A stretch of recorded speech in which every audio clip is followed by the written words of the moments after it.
First of all, a very happy new year, everyone. May 2026 brings a lot of good luck, success, health, and wealth in your life. कभी हमें एक break चाहिए, ए sabbatical. कभी word सिलेक्टरी साबित होते हैं, कभी एक आइकन पूरी दुनिया बदल देती है, तो कभी एक सीक्रेट केबल सब कुछ हिला देती है. ये वो वर्ड्स है जो आज हम पढ़ने वाले हैं. Hello learners, welcome to Edudip 11. I'm Kapil Dev, a tutor and founder of Edudip 11, जहाँ सीखना सिर्फ एक हैबिट नहीं एक ट्रांसफॉर्मेशन है.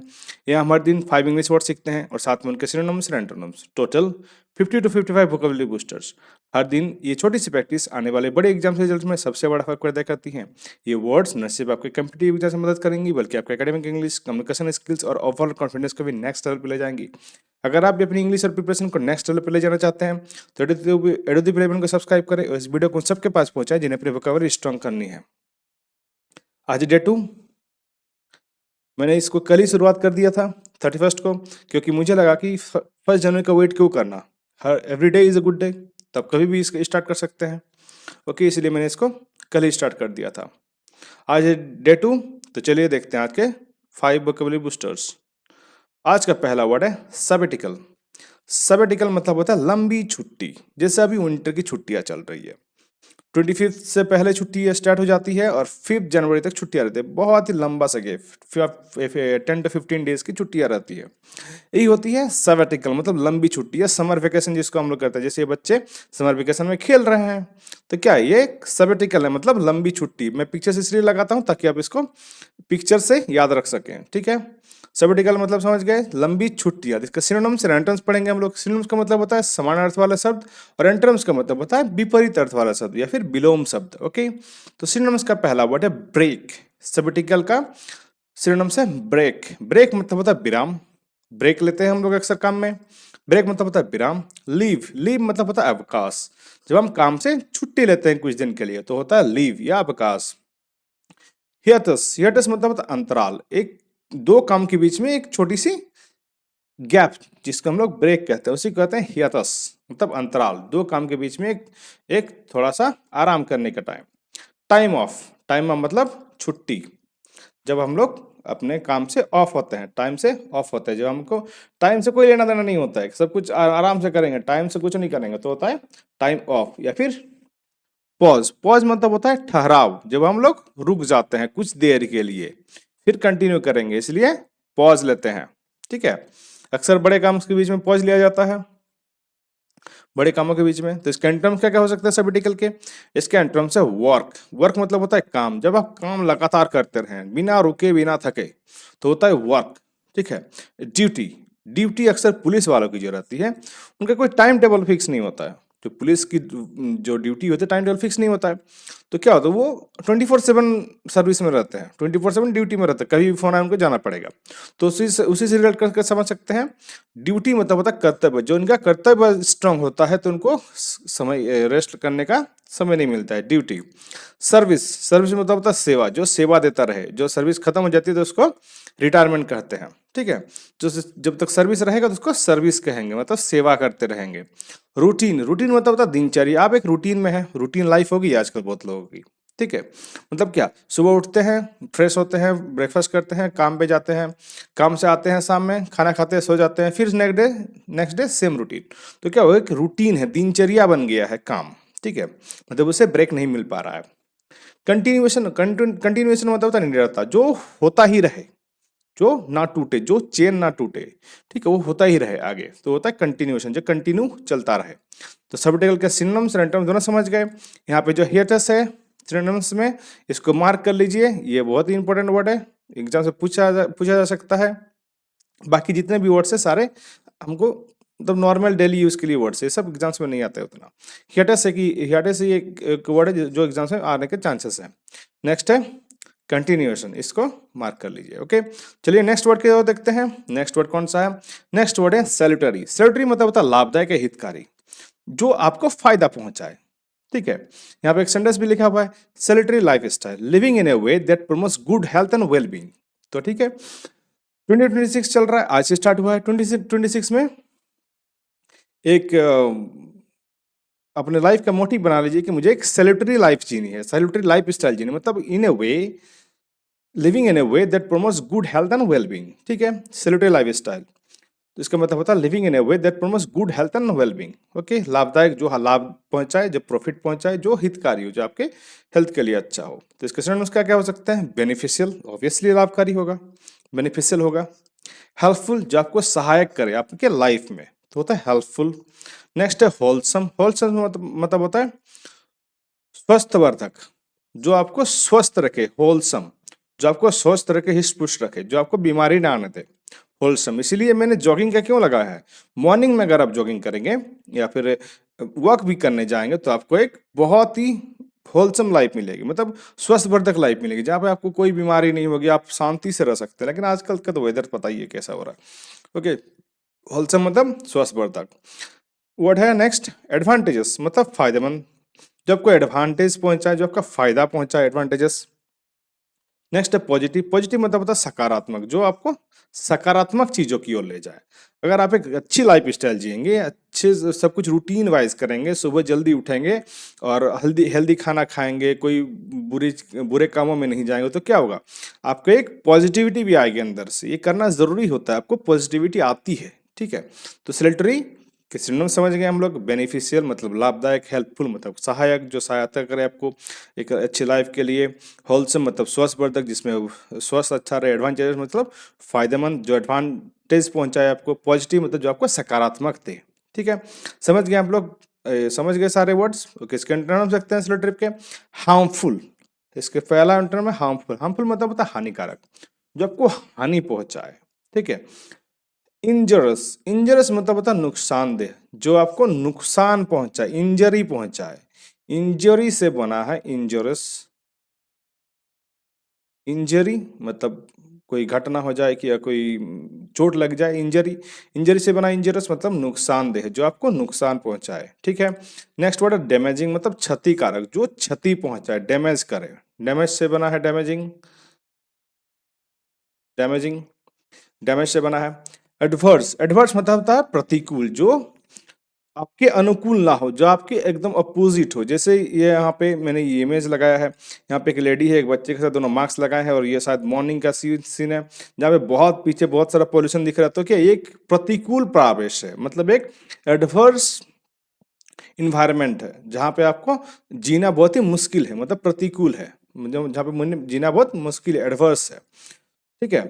इसका और क्या क्या है, टॉक्सिक, टॉक्सिक मतलब तो विषैला। ऑब्वियसली पॉल्यूशन जब हो जाती है तब वो टॉक्सिक हो जाती है, विषैली हो जाते हैं, ठीक है। तो सिनोनिम के हम लोग सिनोनिम सिनोनिम दोनों देख लिए। चलिए नेक्स्ट वर्ड की ओर बढ़ते हैं। नेक्स्ट वर्ड है हमारा फविड। फविड मतलब होता है बेहद पैशनेट, जोश से भरा हुआ।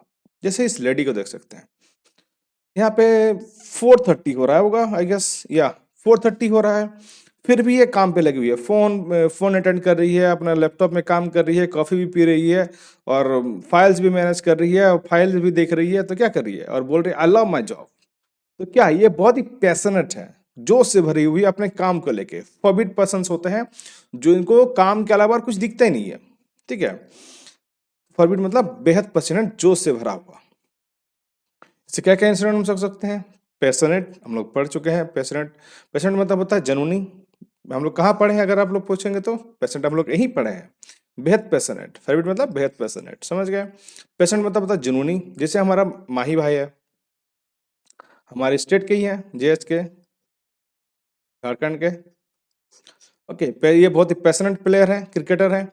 पैशनेट मतलब होता है जुनूनी, जिनको कुछ और दिखता ही नहीं है। जैसे माही भाई को अपने क्रिकेट के अलावा कुछ और दिखता ही नहीं है। एंथुजियास्टिक मतलब उत्साही, जो उत्साही रहे, जो हमेशा एनर्जेटिक रहे, एंथुजियास्ट रहे, उत्साही रहे, जिसको एनर्जी में कोई कमी ना हो।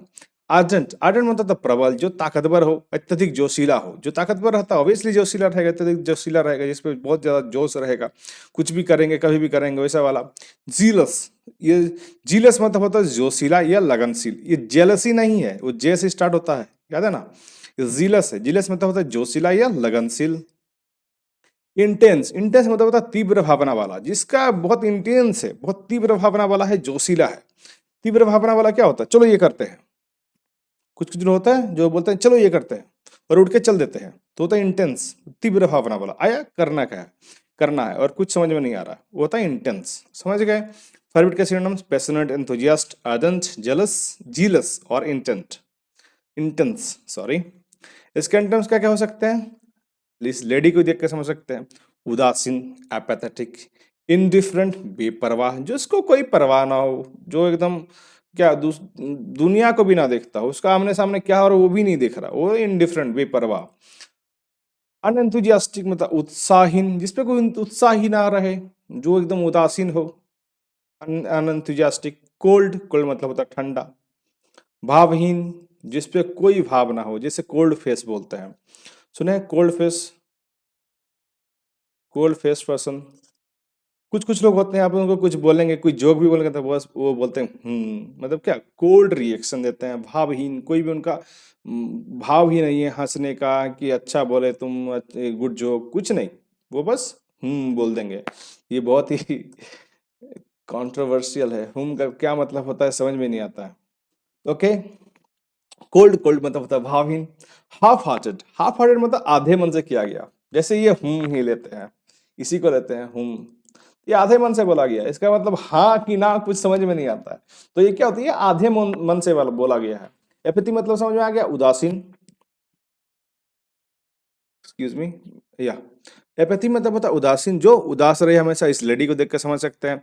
इनडिफरेंट, इनडिफरेंट मतलब होता है बेपरवाह, जो परवाह ना करता हो, ठीक है, जिससे कुछ फर्क ही नहीं पड़ता हो कि क्या अच्छा हो रहा है क्या बुरा हो रहा है ना, उसको उसको अपने बस अपनी लाइफ में भी जिसको ना कुछ फर्क परवाह ना पड़ता, वो होता है इनडिफरेंट, जिसको अपनी लाइफ से भी कुछ नहीं फर्क पड़ता है।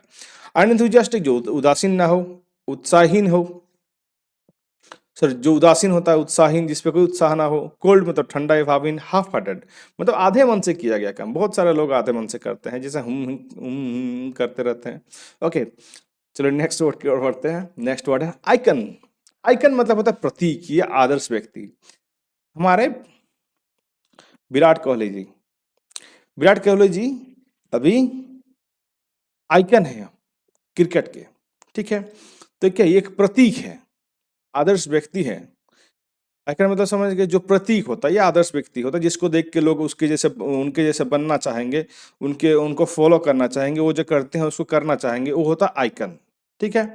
इसलिए मैंने सबसे पॉपुलर सेलिब्रिटी की फोटो लगाई है। नेक्स्ट है, सॉरी, आइकन के सिनोनिम्स देखते हैं। आइकन का सिनोनिम्स क्या क्या हो सकते हैं? सिंबल, ऑब्वियसली, जो प्रतीक होंगे, जिसको देख के लोग उनके जैसा बनना चाहेंगे। आइकन आदर्श, आदर्श कौन हो लोग होते हैं जिनको देख के आप उनके जैसा बनना चाहेंगे या फिर उनको फॉलो करना चाहेंगे। आदर्श। लेजेंड मतलब महान व्यक्ति, उनको लगा कि इन्होंने दुनिया बदल दी है, वो होता है लेजेंड, जिन्होंने दुनिया बदल दी, क्रिकेट का दुनिया बदल दिए हैं। जब से विराट कोहली जी आए हैं, कभी भी शतक मार देते हैं। एम्बलम, एम्बलम मतलब चिन्ह, एम्बलम मतलब चिन्ह, जैसे कोई भी चिन्ह जो बनता है वो एक एम्बलम बनता है, मतलब उसके जैसे कुछ और नहीं होता है, और वो एक आइकन होता है। जैसे आरबीआई का चिन्ह ही ले लेते हैं, जो मैं बना नहीं पाऊंगा, सॉरी। अशोक स्तंभ का जो शेर है उसी से बना है। एम्बलम, एम्बलम मतलब होता है चिन्ह, जो एक आइकन होता है, जिसको देख के आप समझ सकते हैं कि ये किस चीज से बिलोंग करता है। जैसे हमारा आइकन यहाँ पे है, ये रहा एक प्लांट, और ऊपर से एक ब्रेन, ब्रेन के साथ बना हुआ एक प्लांट जो बुक से निकल रहा है, समझ रहे हैं आप? ये हमारा चिन्ह है, मतलब ये एक एम्बलम है। फिगर, फिगर मतलब होता है प्रमुख व्यक्ति, फिगर मतलब होता है प्रमुख व्यक्ति, जैसे कोई नेता, या हमारे विराट कोहली जी, और या फिर माही भाई, तो वो क्या है, वो हमारा आइकन है, सिंबल है, आइडियल है, लेजेंड है, एम्बलम है, फिगर है, सब कुछ इस पे लगा सकते हैं, ठीक है। तो आइकन के एंटोनिम्स भी देख लेते क्या क्या है। नोबडी, सामान्य व्यक्ति, कोई नहीं। नोबडी मतलब होता है कोई नहीं, या फिर सामान्य व्यक्ति, जिसको कोई नहीं जानता हो, जो इतना गुमनाम है कि किसे कोई जानता ही नहीं हो। अननोन, अननोन मतलब होता है अज्ञात, अननोन मतलब अज्ञात, अननोन पर्सन। ऑर्डिनरी, ऑर्डिनरी मतलब होता है साधारण, जो बहुत ही साधारण हो, जिसको देखने से लगे ही नहीं कि कुछ और वो कुछ है भी नहीं, तो होता है साधारण। मैंने यहाँ पे एक पर्सन की फोटो लगाई है, वैसे ये किसी रियल पर्सन की फोटो नहीं है, ये एक एआई जनरेटेड है, तो किसी के साथ अगर इसकी फोटो मैच करती है तो वो बस कोइंसिडेंस ही होगा। ओके, ऑर्डिनरी मतलब होता है साधारण। कॉमनर मतलब आम आदमी, कॉमनर मतलब होता है आम आदमी, जो एकदम आम हो, जो साधारण व्यक्ति हो, सुबह उठता हो, काम पे जाता हो, आके सो जाता हो, कॉमनर। इनसिग्निफिकेंट मतलब महत्वहीन, जिसका कोई महत्व नहीं है, जो सोसाइटी में कुछ कंट्रीब्यूट ही नहीं करता है, तो होता है इनसिग्निफिकेंट, मतलब महत्वहीन, जिसका कोई महत्व ना हो। तो इनसिग्निफिकेंट जो है, इसको मार्क कर लीजिए, ये बहुत इंपॉर्टेंट वर्ड है। कॉमनर इसको भी मार्क कर लीजिए, आम आदमी बोलते हैं कॉमनर बोला कीजिए, तब ये इसको आप लोग यूज कर सकते हैं डेली यूज में। बाकी यहाँ पे कुछ ऐसे है नहीं, और यहाँ पे भी नहीं था। एपैथी था, एपैथेटिक फेविड के जो एंटोनिम्स थे एपैथी वहाँ पे था, इसको मार्क कर लीजिए बस। ओके, आइकन हो गया एंटोनिम्स। नेक्स्ट वर्ड के चलते हैं, लास्ट वर्ड है हमारा कैबल। कैबल मतलब होता है गुप्त समूह। जैसे मैंने यहाँ पे MIB के फोटो लगाए, अब मैंने MIB क्यों लगाया है? MIB ये एक मूवी है, मैन इन ब्लैक। अगर ये रियल लाइफ में होता तो किसी को इसके बारे में पता नहीं चलेगा, ठीक है। अगर ये रियल लाइफ में है भी तो ये किसी को पता नहीं है, तो इसीलिए मैंने लगाया, क्योंकि वो गुप्त समूह जो है, जो सीरीज है, जो मूवी का सीरीज है, उसमें जो लोग बाकी जो कॉमनर्स हैं, जो आम आदमी है, उनको MIB के बारे में पता नहीं होता है। तो क्या है, वो एक गुप्त समूह है। MIB है गुप्त समूह है, मैन इन ब्लैक। तो कैबल बोलते हैं उसको, गुप्त समूह को बोलते हैं कैबल, CABAL, कैबल। इसे क्या क्या सिनोनिम्स हो सकते हैं? सिनोनिम्स तो होंगे ऑब्वियसली। क्लिक, क्लिक मतलब होता है गुट। ऐसा कोई समूह, समूह ही होगा ऑब्वियसली। अगर कोई गुप्त है तो वो एक समूह ही हो सकता है, अकेले कोई गुप्त क्या रहेगा, तो अब नोबडी होगा। तो एक कैबल रहेगा, मतलब एक गुप्त रहेगा, तो वो एक गुट में होना जरूरी है। क्लिक, CLIQEV, क्लिक मतलब होता है गुट। कॉन्स्पिरेसी, कॉन्स्पिरेसी षड्यंत्र। षड्यंत्र जब रचा जाता है, कॉन्स्पिरेसी जब बनाई जाती है, तब वो एक कैबल रहती है, मतलब वो एक गुप्त चीज रहती है। तो इस षड्यंत्र जो कॉन्स्पिरेसी जो है, ये एक गुप्त चीज है। समझ गए? फैक्शन, फैक्शन मतलब होता है दल। अब दल जो होता है, या फिर ग्रुप जिसको कहते हैं हम लोग, वो एक कैबल भी हो सकता है या फिर कॉमनर भी हो सकता है, लेकिन ये फ्रैक्शन मतलब दल, इसको हम लोग इसीलिए लिए हैं यहाँ पर। रिंग, रिंग मतलब होता है गिरोह। रिंग मतलब गिरोह। अगर कोई गिरोह है गुंडाओं का, जो गुंडा लोग का होता है, तो क्या करता है, अपने गिरोह में बहुत सारे जासूस को भी रखते हैं। मतलब उनका जो पर्सनल जासूस होते हैं, दूसरे से इंफॉर्मेशन ला के देते हैं, तो वो अपना नहीं बताते हैं। तो इसीलिए रिंग को भी रखा है मैंने। एक्चुअली इनमें यहाँ पे जो है क्लिक, फैक्शन, रिंग और रिंग, ये तीनों वर्ड जो है, तीनों का ही मतलब ग्रुप ही होता है। ये ग्रुप के सिनोनिम्स है, ठीक है। लेकिन यहाँ पे जो कॉन्स्पिरेसी है, जिसका मतलब होता है षड्यंत्र, और प्लॉट, प्लॉट मतलब होता है साजिश। ये प्लॉट मतलब होता है साजिश करना। जो षड्यंत्र होते हैं, जो कॉन्स्पिरेसी, उसी का होता है प्लॉट। जिस प्लॉट पे ये बुना गया है, नहीं बोलते हैं इस कहानी का प्लॉट क्या है, मतलब इसका साजिश क्या है, या फिर इस कहानी का जो स्टोरी का जो सारांश है वो क्या है। समझ गए? प्लॉट या केवल के सारे सिनोनिम्स। इसके एंटोनिम्स क्या कह सकते हैं? ऑब्वियसली ये है रिजर्व बैंक का लोगो। मैं सॉरी, मैं बोल रहा था कि इसमें अशोक एम्ब्लम है, यहाँ पे एक टाइगर है और यहाँ पे एक पेड़ है। इसका केबल के एंटोनिम्स क्या हो सकते हैं? ट्रांसपेरेंसी, ट्रांसपेरेंसी मतलब होता है पारदर्शिता, जो इस पार से उस पार दिख सके। मैंने यहाँ पे RBI का क्यों लगाया है? RBI एक ऐसी संस्था है जो कुछ भी हो, उस पर जो डिसीजन लेते हैं उसको पब्लिक करते हैं। तो वो क्या रखते हैं? वो अपने ट्रांसपेरेंसी मेंटेन रखते हैं। ट्रांसपेरेंसी मतलब होता है पारदर्शिता, जो पारदर्शिता रखे। ओपननेस, ओपननेस मतलब होता है खुलापन, जो खुलापन में रहे, ओपननेस, ठीक है। तो मतलब वो ज्यादा कुछ ना छुपाए, ज्यादा कुछ ना किसी को ऐसा होता है ना, कुछ लोग जो किसी को नहीं बताएंगे, वैसा नहीं, वो सब कुछ बताते हैं। वो ओपननेस में रहता है, उसको कोई फर्क नहीं पड़ता किसी को कोई जाने ना जाने। ऑनेस्टी, ऐसे लोग क्या होते हैं? ऐसे लोग ईमानदार होते हैं, ऑनेस्ट रहते हैं, ऑनेस्टी। पब्लिक ग्रुप, सार्वजनिक समूह। पब्लिक ग्रुप जो है, जो गवर्नमेंट के ग्रुप्स हैं, उनके बारे में सबको पता है। तो पब्लिक ग्रुप्स या फिर पब्लिक जो इंस्टीट्यूशंस हैं, जैसे RBI या फिर कोई बैंक, तो उनके क्या है, वो अपने हेड का, अपने जो भी मीटिंग्स होती है, सब उसके बारे में सबको अनाउंस करते हैं। तो क्या है, वो सार्वजनिक करते हैं, वो किसी चीज को छुपाते नहीं है। डेमोक्रेसी, डेमोक्रेसी मतलब लोकतंत्र। जो लोकतंत्र, लोगों से बना हुआ एक तंत्र, जो लोग मिलके एक तंत्र बनाते हैं, वो होता है लोकतंत्र। लोग मिल के बनाना, लोगों का मिलकर बनाया गया, मिलकर बनाया गया, बनाया गया मतलब होता है लोकतंत्र। लोगों का मिलकर बनाया गया तंत्र, उसको कहते हैं लोकतंत्र। समझ गए? केवल कंटेंट क्या क्या हो सकता है? Transparency, openness, honesty, public group and democracy. यहाँ पे कोई ऐसे वर्ड्स नहीं है जो एग्जाम में आए और आपको समझ ना आए। सारे वर्ड्स अभी आपको समझ में आएंगे, ठीक है। बहुत सारे बहुत इजी वर्ड्स हैं। ओके, तो question of the day, what is the antonym of the word salutary? सिलेक्टरी का आपका एंट्रेंस बताना है। एक नंबर में ए में है होलसम, बी में है एडवर्स, या फिर सी पॉजिटिव, या डी इंटेंस। इसका जो आंसर उसको कमेंट कीजिए। ओके, तो आज का सेशन कंप्लीट हो चुका है। आज की वोकेबलरी सेशन यही खत्म होती है। अगर आपको लर्निंग में फायदा हुआ तो डेवलपिंग का हिस्सा बने और इस वीडियो को आगे बढ़ाएं ताकि ये हर लर्नर तक वर्ड पार पहुंच सके। वीडियो अच्छा लगा तो वीडियो को लाइक करें, अपने दोस्तों और अपने फैमिली के साथ तो जरूर शेयर करें और चैनल को सब्सक्राइब करें। और आप हमारे साथ सोशल मीडिया पे भी जुड़ सकते हैं। हमसे इंस्टाग्राम, FB, एक्स और थ्रेड हर जगह है। मैं सोशल मीडिया के लिंक्स डिस्क्रिप्शन में दे दूंगा, आप वहाँ जाकर मुझे फॉलो कर सकते हैं। See you in the next video. A very happy new year again. Keep learning, keep growing. Have a nice day.